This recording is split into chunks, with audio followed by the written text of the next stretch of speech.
Bonjour à tous. Pour illustrer ce que nous avons vu hier, c'est-à-dire comment la foi aboutit à des actions pratiques, nous allons pendant le reste de la semaine considérer un récit un peu étrange d'une rencontre entre Jésus et un groupe d'hommes. Nous trouvons ce récit dans l'Évangile selon Matthieu, au chapitre 9 et au verset 1 à 8. Lisons aujourd'hui les deux premiers versets. Jésus monta dans une barque, traversa la mer et se rendit dans sa ville. On lui amena un paralytique couché sur un lit. Jésus, voyant leur foi, dit au paralytique, « Prends courage, mon enfant, tes péchés te sont pardonnés. » Alors, plusieurs éléments. Tout d'abord, Jésus traverse la mer. Il s'agit ici d'un lac, le lac de Galilée, mais qui est tellement grand qu'on l'appelle souvent la mer de Galilée ou le Tibériade. Il se rend dans sa ville. Alors sa ville, ça n'est pas Nazareth, mais c'est Capernaum, Kfarnarum.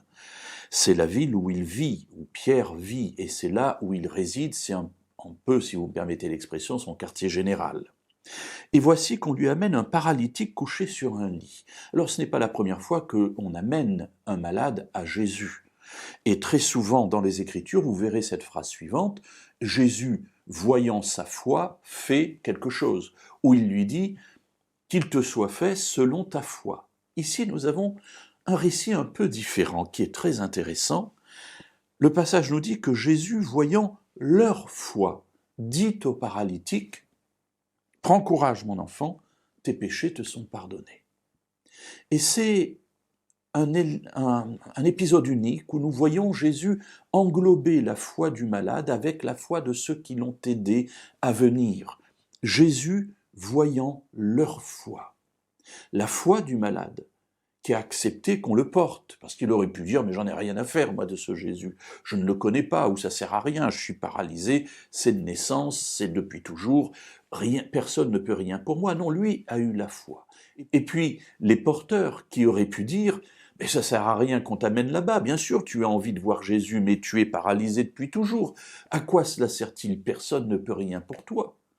Il y a donc bien une concordance de la foi et du paralytique et de ceux qui portent. Et c'est ce que Jésus reconnaît en disant « voyant leur foi ».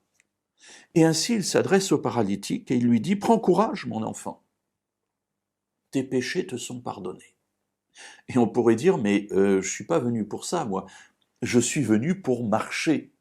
Je suis paralysé, je ne parle pas de mes péchés, j'ai besoin de marcher. » Et on voit ici que Jésus fait le lien entre le fait que cet homme soit paralysé et ses péchés. Ce n'est pas forcément un lien qu'on peut faire toujours. Ce n'est pas parce que j'ai un problème que forcément c'est le résultat d'un péché particulier, d'un péché personnel. Mais parfois c'est le cas. Et puis en tout cas, c'était ce qui était dans la conscience des personnes à l'époque. Si je suis malade, c'est que quelque part, je le mérite, j'ai péché, Dieu me punit. Je ne dis pas que c'est la réalité de ce que la Bible enseigne, mais c'était ce qui se vivait, ce qui se croyait à l'époque. Alors demain, nous continuerons ce récit et nous verrons un petit peu la réaction de l'entourage, et ensuite, évidemment, ce que Jésus en dira.